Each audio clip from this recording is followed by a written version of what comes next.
We're in the midst of a huge transformation where our peers, communities, and workplaces are all really melding into one. Welcome to Reimagining Company Culture. My name is Christina Giordano, she, her, and hers, and I am the Senior Partnerships Manager here at AllVoices.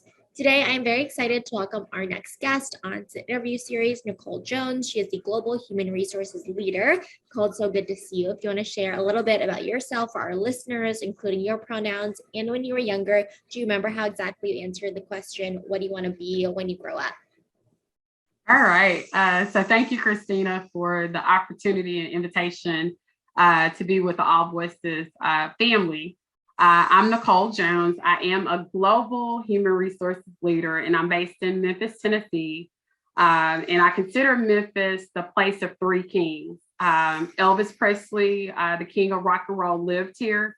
B.B. King, a famous musician, played on Beale Street here. And Martin Luther King lost his life here, where he was assassinated in 1968. And there's now a museum dedicated to the civil rights movement and acknowledges his big contribution to civil rights movement and social justice. So at any rate, I have been in HR for over 20 years. And I've worked for a camaraderie of different companies in the Fortune 500 sector and nonprofit sector as well. And so those lists of companies have included Smith & Nephew, Medtronic, Lowe's, as well as Coca-Cola Enterprises. Currently, I'm with WebHelp, which is a business process outsourcing consultancy firm based in Paris, France. That company has been in existence for 22 years. And I am a global human resources leader, handling all the people partner needs, which is the strategic part of HR for the North American operations team. Have lots of letters after my name with various HR certifications. And what did I want to be when I grew up? I think that's a question that everybody has throughout their career. And even as you think about some career transitions, I actually wanted to be an attorney. And a quick story, my parents played backgammon. It's kind of like a game. And it actually had a little small briefcase that came with it with the parts of the game. And I actually took that to third grade in a career fair. So I never applied for law school at the time, but I do feel like being in HR, the world of employment law, different intersections of negotiating and mediating with employees and managers and on behalf of companies has a lot of great legal aspects. Yeah, absolutely. I think it's interesting when I ask that question, nobody says that I wanted to be a global human resource leader or what they are doing today, but there are some kind of commonalities between the traits and what you're interested in as well. I'm sure that there are so many projects that you are working on at any given time, but what would you say is the next problem or situation you're currently trying to solve? In the world that we're in now, everything is so evolving.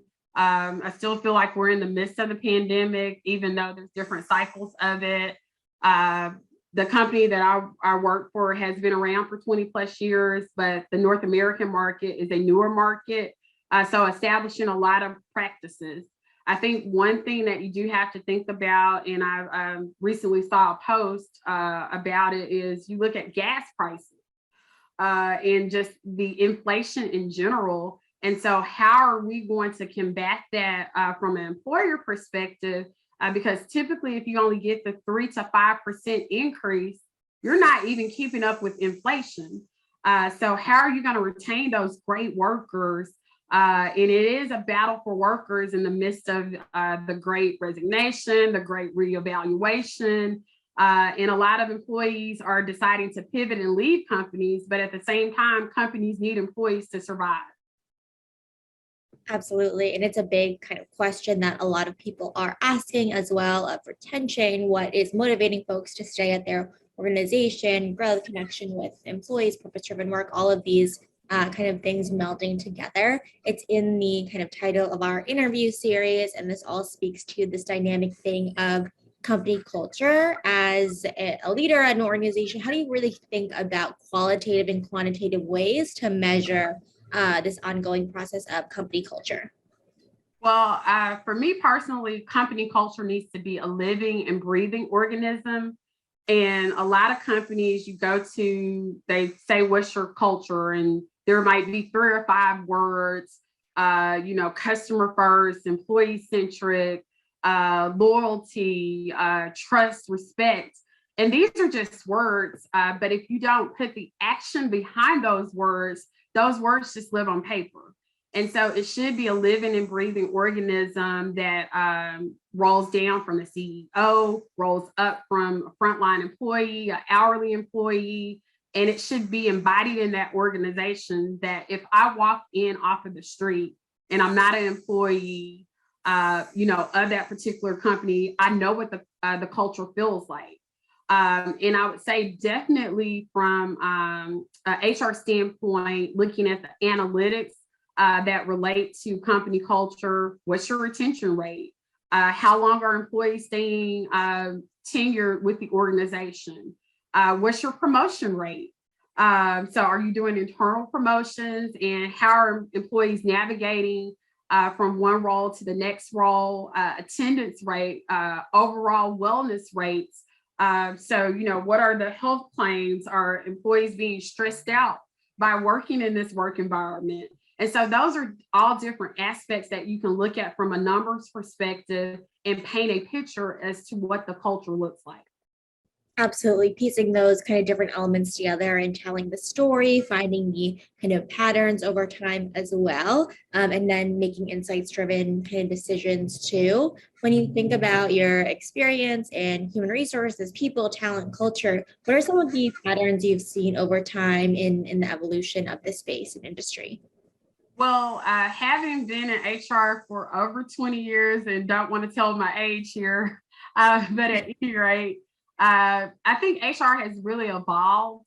It was more of like personnel department. You got into human resources, and it was more administrative and looking at tactical things versus really being strategic and being that strategic business partner and sitting at the table, understanding the financials and understanding how HR ties into influencing those financials. So if you can retain employees, then you're actually help to increase the bottom line because you're not spending additional money on recruiting those employees over and over again. And there's a lot of costs that we don't associate, even from a retention perspective. Every time you have to interview, that takes away from those managers actually doing concerted activities within that particular function because they're spending time interviewing. And interviewing is very important, but I kind of think of it as an analogy of when it speaks to retention, that if you're driving in a car with the windows on and the air condition on, the windows down and the air condition on, you're just wasting either fresh air or you're wasting your gas, so to speak, because you have the air condition on while the windows are down. And so you're really spinning your wheels in order to get there. So I definitely think that you have to look at what you're doing and, make sure that you're being concerted in those efforts. Absolutely. You really want to make sure there is alignment there, also because candidates and current employees are continuing to look for and have high kind of expectations for their employers as well. We know that one study showed that 47% of employees reported that their stress was higher than anything they'd previously experienced in their career before, and that relates to their job, that relates to everything that's going on outside of their work as well, just life in general. But only 37% agreed that their organization really understood what the company really needed to do in order to support their personal lives and their families. What advice do you have for companies and leaders to really show up fully in an authentic way for their employees? Well, I would certainly say you need to evaluate your employee base. So, of course, looking at engagement surveys, there's usually a typical question on engagement surveys. Do you have a best friend at work? And so that speaks to employees being able to connect with other employees and being able to have a sense of roots and community within the actual company. Additionally, employees employers need to listen to their employees. And so if employees are, and I say listen to the employees because the data, actually, the numbers that you analyze, the analytics that you analyze, those are employees speaking. So whether or not it is, high turnover, high absenteeism rates, employees not taking vacation, which is also a sign or an indicator that employees are not taking time to reset and then come back to the workplace re-energize. So I think the data speaks on behalf of employees, but then also it's important to make sure if you don't have in place focus groups, so employees have a dedicated time where they can provide information and feedback on their company, overall, their department, their specific manager, and then opportunities even for a skip level interview, meaning that you're able to speak to your manager's manager. And that gives employees the opportunity to be visible with higher level management, also opportunity to be heard. And if you feel like you're being seen and you're being heard, then you're more likely to stay.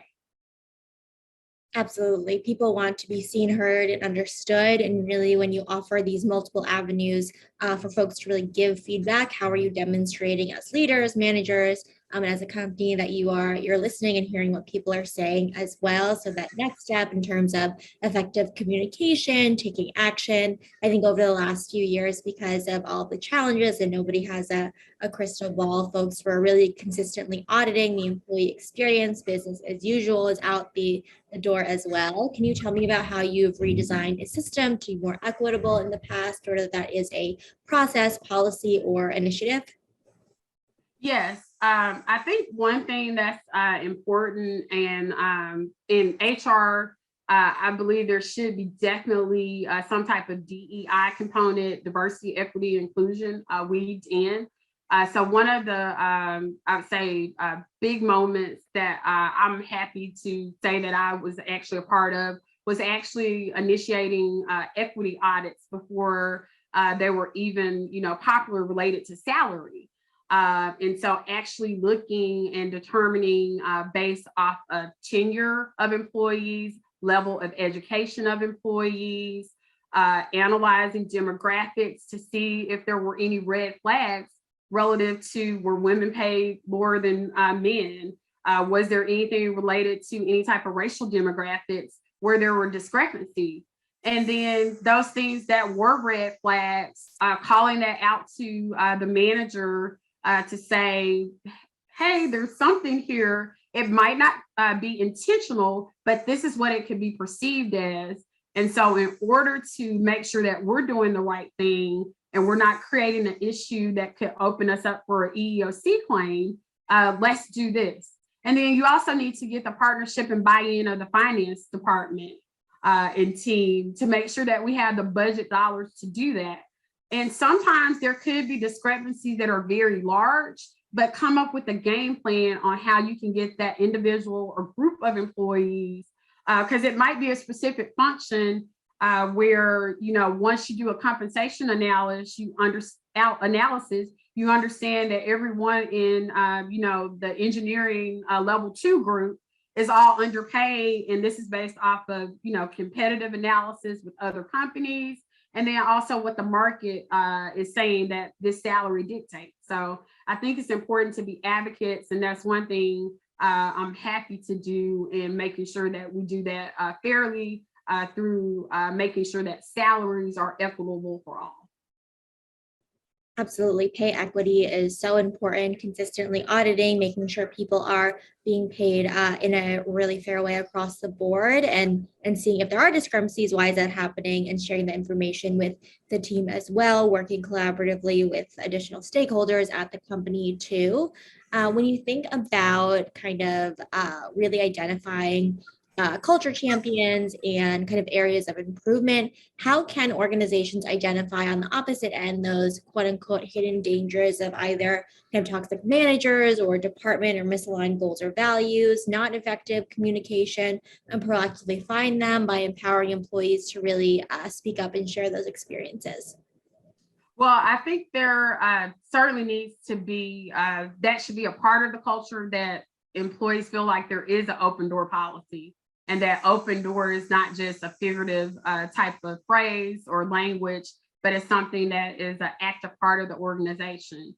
I remember in my earlier career working for a company where I regionally supported a variety of locations throughout the Southeast and even the Virgin Islands. I would show up to locations and employees would say, "Oh, the Black Widow is here." And Black Widow meaning dangerous spider, and I'm here to, kill. And they saw HR as being a negative type of connotation. And so I was able to remove that to say that I'm not just showing up because someone's getting, some type of disciplinary action or someone's being fired or there's a layoff. So making sure that, whether or not HR or actual managers are in the organization and being present and visible, not just in bad times, but also in good times, I think increases the level of comfortability that employees will have to be able to express things. Additionally, just like many organizations do exit interviews, I think stay interviews are important. And typically, state interviews that are done, if organizations are doing state interviews, they're doing them with only high performers. But I think state interviews are just as important for any other employee within the organization.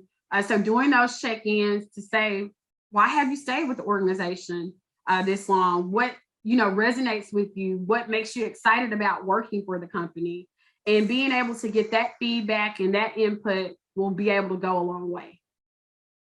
Absolutely. Really asking those critical questions and getting that information before someone is exiting the company is really important. I feel like throughout these conversations, we're hearing more about those stay interviews and really taking the time to understand what is motivating people. I think we've seen a lot of folks kind of test things in terms of talent, people, and culture, which is really exciting. And when you test things, you're bound to make mistakes, which is okay, depending on how you react to them, how you change, and kind of have that conversation, of course, without naming any names, just things you're seeing out in the universe. What are common mistakes you're seeing companies making in their people or human resources, talent, culture strategy?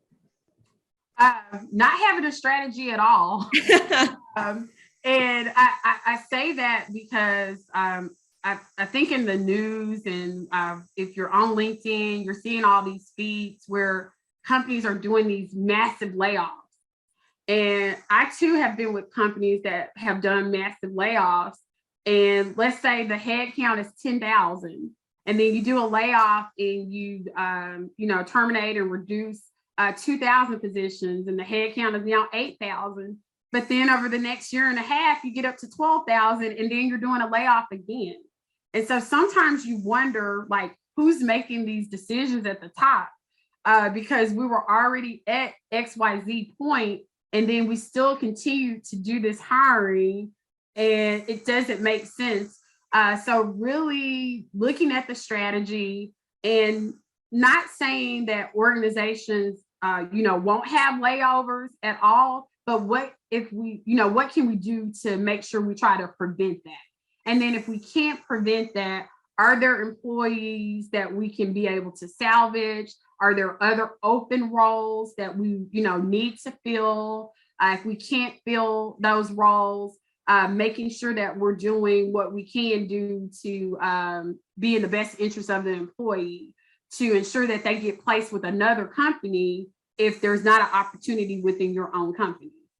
So through career placement, resume reviews, coaching, and those types of services, then I think that helps to have a perspective on that, and you're just not laying people off to lay people off. Absolutely. You really want to think critically and creatively, think about the innovation. I think we've seen a lot of folks think about the role of work in their lives as well, and kind of the opportunities to engage in authentic mental health benefits conversations, 4-day work week, flexibility, a lot of different kind of conversations going on. Is there an innovation in the space that you are most excited about, and why? So I think you said a long laundry. And so those are things I would definitely hone on in. I do think that HR will advance a lot with artificial intelligence. And so a lot of automation and things being in place, definitely more data analytics driven.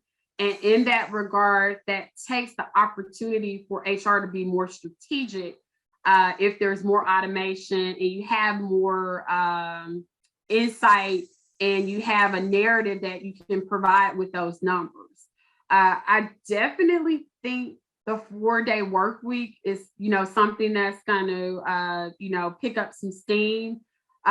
We went through the most interesting remote work experiment that we've ever gone through as a world, and not just the United States. But in the midst of this pandemic, remote work has really, really accelerated. And so you have the debate and different people on different sides of the coin, no remote, yes remote, hybrid. And I think, that is something that we're still going to continue to see as well. Additionally, it's more of an employee market versus the employer market. So I see reverse recruiting in the aspect of employees basically having companies that they're choosing to be a part of. And so companies will then, as opposed to employees applying for companies, companies will be applying for employees. And I see that something, way, down in the future, so to speak. But I think that's something that you'll have to be able to look at, because it is becoming more of an employee market and people have multiple offers now. Or you can leave, and if there's something that's not satisfying you with this particular company, there's an option across the street or remote if you're open to consider remote opportunities. So Absolutely. If there's something that, other companies aren't offering and other organizations are offering at, there's more choice in the market as well. And in terms of being competitive, really looking internally to see what are we thinking about in terms of our employer brand for current employees and potential employees as well. Necole, is there anything that I didn't ask throughout our conversation that you would like to share with folks who are listening, or underscoring, a couple key takeaways about company culture and just what you're seeing in the market today? Well, I would definitely want to leave the audience with find a job that you love and you never have to work a day in your life. And so you need to be passionate about what you're doing. I always say chase passion and not dollars. And so it's not always about who gives you the most money, but making sure that your inner self is happy and satisfied with what you're doing and what you can contribute. Because regardless of where you are, you're making up a part of that culture that's within the company, and you should certainly want to be the change that you want to see. I think that is a great call to action to top off our conversation. Necole, thank you so much for being on Reimagining Company Culture this afternoon. Thank you for the opportunity once again. And it's a pleasure to have this discussion about culture because everyone influences culture. Absolutely. And as a reminder for folks who are listening, at AllVoices, we really believe in employees and employers being seen, heard, and understood, and know it's a requirement for the business to really succeed overall. Have a great rest of your day, everyone.